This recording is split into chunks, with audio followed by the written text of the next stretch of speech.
Hey everyone, so in this video I wanted to show you some of my favorite Spider-Man covers. I wanted to make like a longer video than the different drawing time lapses that I've done. Just so that you can just enjoy my videos for longer without just watching like a minute, like couple minute videos. So yeah, let's just get right into it.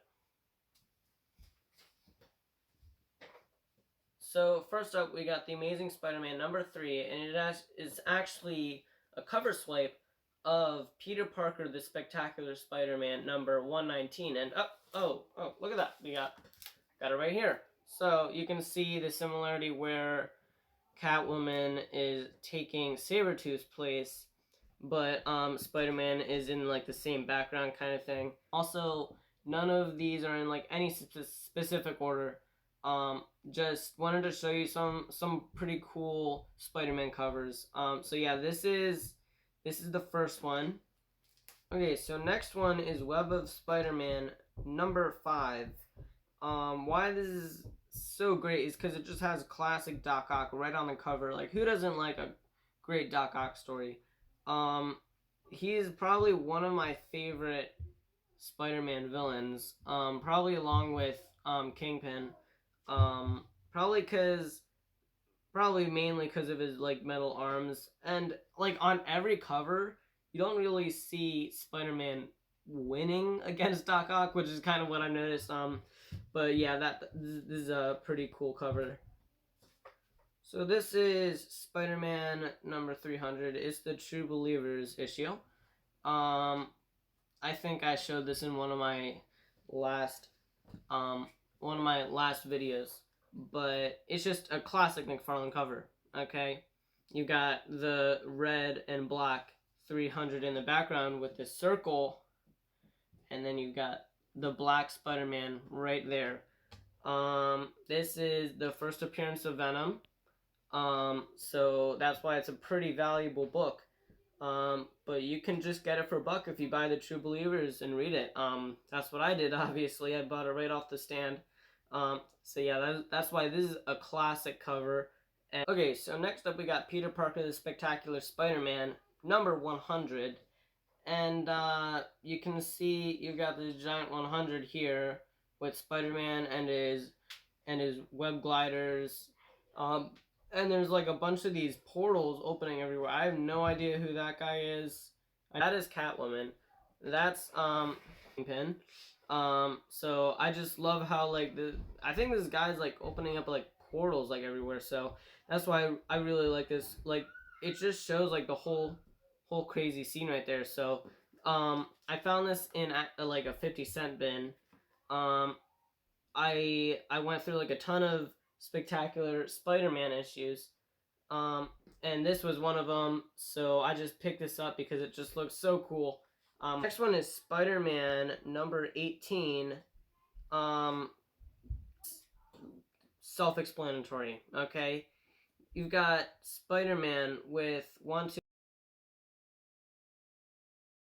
2, 3, 4, 5 webs. Okay, pulling himself through like this wall or something, and then Ghost Rider right there with his classic ghost bike. Okay, and you have some other villains in the background that's kind of like blending in with like the wood chips. So that's why I love this. Is kind of, you know, if you've seen any of my other videos, I've said this a ton, but I love covers that just pop out at the page at you.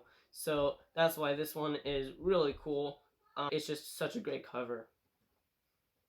This next one is Spider-Man #4. It's in the same volume as the last one, and very nice McFarlane cover with the lizard. And the story about the lizard is basically the scientist who basically just experimented on himself and became like this giant lizard guy. So a couple days ago, I watched the Andrew Garfield series of Spider-Man, and with the one with the lizard in it, and I thought, you know, it was okay.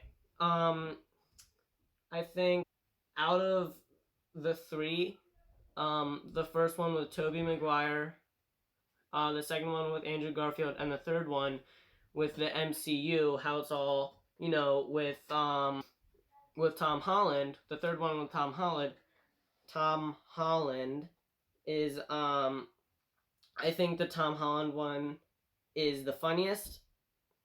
I think that having the Vulture in that series in the first one, I loved. That was great.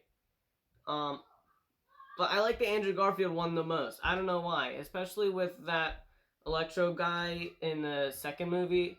That's my favorite series. Let me know down in the comments which Spider-Man reboot is your favorite: the original, the Andrew Garfield one, or the Tom Holland one. So let me know. But this cover, just like basically any McFarlane stuff, has like some sort of like chaos happening in the background. You can see like this table with like, you got like wine and candles and everywhere, like wood splitting. So that's why this is awesome. It just shows like a whole scene right on the cover. All right, so this is the Spider-Man Annual #1, the Peter Porker, the Spectacular Spider Ham. Okay, I found this in the dollar bin and I just had to pick it up. Um, I took like a glance at the inside. I haven't read it yet, but it just looks so funny.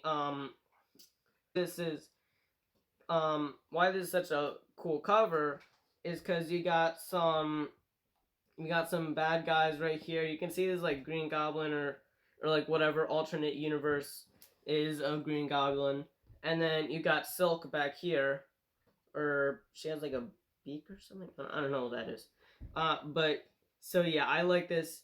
Um, any Spider-Man cover with Peter Porker, I'll buy it. I'll buy it because it's just kind of self-explanatory with this. I don't really have much to say, but you can look at this. He's just standing right there, triumphant, ready to fight some bad guys. So also in the um in the Spider Verse movie, I think Spider Ham was my favorite character because he brought like more comic relief into the movie, which I really liked. It was a great addition. So also like the movie just like kind of brought it all together with all of the different with all of the like different universes with Spider-Man. So and just having Peter Porker in there, it's just so funny. So that's why this is such a great comic cover. This one is Spider-Man 2099 #3. Um, One thing that I enjoy the most about this is his costume. Okay, I like these like little red spikes right here, and how they changed like how they changed the webbing like in the future. So there's like no webbing; it's just blue, and with that like skull spider face thing right there. So that's why this is kind of cool. It gives you kind of like a full shot of his costume, which I like a lot. It's my definitely by far my favorite costume of all. Next one is Spider-Man Marvel Age #3. I've had this for a while, and I'm not gonna say much about this comic because it's just so great. I've read it over a million times, um, and just seeing him like busting through Sandman right there, it's a classic battle. That's why this is kind of cool. Uh, I don't know. I don't know. I don't have not seen any of these at any comic book shop. I think I'll just like I don't even know where I got it. Like it was like one of my first comics that I have in my collection. And mainly like the style is kind of why are there so many ads? Oh my gosh. Oh, there's like an ad on every page. Just give me a page without an ad. Okay. So like the style I like a lot because it's kind of cartoony, but it does a great job of telling the story as well. So that's why this is just a great comic in general, along with the great cover as well.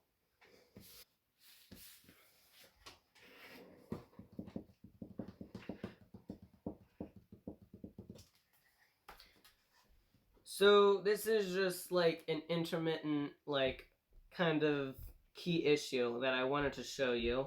This is the first full appearance of Mockingbird, and it's not. it's not like one of my favorite Spider-Man covers because you can see him getting smacked in the face right there. But it's a key. So I just wanted to show you this because it is a key issue. First appearance of Mockingbird. I found this in the dollar bin. Pretty easy to find. You can probably pick it up for a couple bucks. Obviously, I just wanted to show you this as an honorable mention. Because first appearance of Mockingbird, pick it up. So this is Friendly Neighborhood Spider-Man number 14, and this is, you can see here, it's kind of like the Ghostbusters logo, but it has Spider-Man on it instead of the ghost. So I just had to include this issue in this video because it's just so great, doing a spoof on the classic Ghostbusters logo. So that's why this is such a great cover. Okay, so this is Amazing Fantasy starring Spider-Man number 17. So this is Amazing Fantasy starring Spider-Man number 17, and I wanted to show this to you, not be like, I mean, the cover is awesome and it has the same style as the inside. They hired, like, Marvel got like some great painters for this. I wanted to show you this panel specifically because it shows some classic Spider-Man saving a guy from like a building, like some scaffolding or something. So yeah, the storytelling in this is amazing. The artwork is even better. I didn't really focus. I don't really want to focus mainly on the cover. But I just wanted to show that it has like the same style as the inside. This is in the comments. I do not know who that is. I don't think he makes an appearance in the comic. I haven't read it all the way through, but it just has some great artwork. I just want to show you this. So yeah, that's why this is a great comic overall. Here we got an Amazing Spider-Man number 388. I don't want to focus on this. I want to focus on the outer edge, the blue foil webbing outer edge. Okay, so this edge, it has like the webs, but it's also like blue foil. See me do a foil cover video, then definitely let me know down in the comments. I got some pretty great foil covers, so this would definitely be in it because along with just like the regular, like regular cover, it has the blue outer edge with the webbing with the foil. So that's why this is such a great comic book cover. Okay, next up is The Amazing Spider-Man number 539, Back in Black, which is my all-time favorite Spider-Man series. You can see why this is such a great cover. You see him in his black symbiote costume, with the webbing in the background. So classic, so great, so, yeah. Going back to the Spider-Verse deal, so this is Amazing Spider-Man number 13, and you can see why this is amazing, because you've got all of the different Spider-Verse Spider-Man, okay, and woman, of course there's Silk, and Spider-Woman right there, and so you get to see all of the different ones. There's Spider-Ham right there, and then of course the classic Spider-Man right there, leading all of them towards fire. I don't know what they're fighting. But yeah, that's why this is such a great comic book cover. This is Amazing Spider-Man number 1, and this cover was done by Alex Ross. Iconic.